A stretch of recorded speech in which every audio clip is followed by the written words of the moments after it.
And to finish out our noon window, we got Northwestern State, who's 1-0, traveling to Minnesota, who's also 1-0. Minnesota favored by 43.5 points in the Big Ten Network.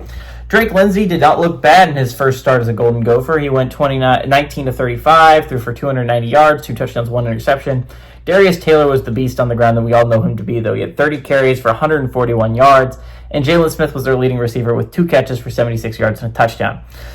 Again, for the interesting thing for Minnesota is they're kind of the forgotten team in the Big Ten. Now, there's a lot of teams that I could make this argument for, but I think Minnesota is in this like Iowa tier of people just don't pay attention to them. That's like a weird tier in the Big Ten is, you have the top 4 or 5 teams. You have Ohio State, you have Penn State, you have Oregon, you have Illinois, and you have Michigan, right? A lot of people aren't paying attention to those 5 football teams for those teams to make the college football playoff.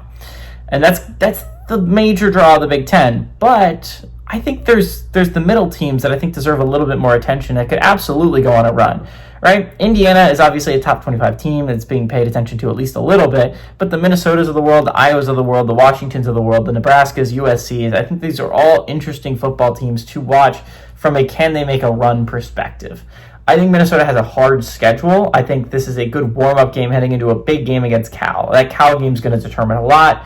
Right, that's a good out-of-conference matchup against an ACC squad, which is so upsetting that an ACC squad, the Atlantic Coast Conference, has a team on the Pacific Coast that Miami is traveling to.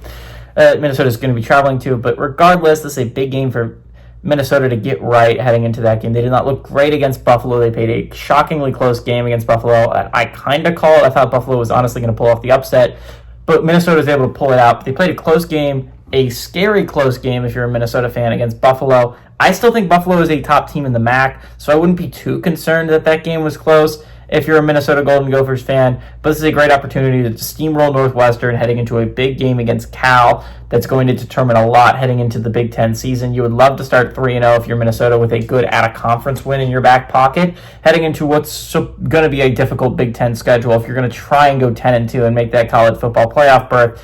If you're the Golden Gophers, I think this is a game that you not only need to win, but need to dominate and really get Drake Lindsey used to this offense, because while he looked solid against Buffalo, he didn't look super comfortable, and I think you need him to feel more comfortable heading into a big game against Cal, and Cal looked better than you thought they would in the game against Oregon State. It's going to be really interesting. That game's going to be one to watch next week, but I like the Golden Gophers to win here, and I like the Golden Gophers to cover.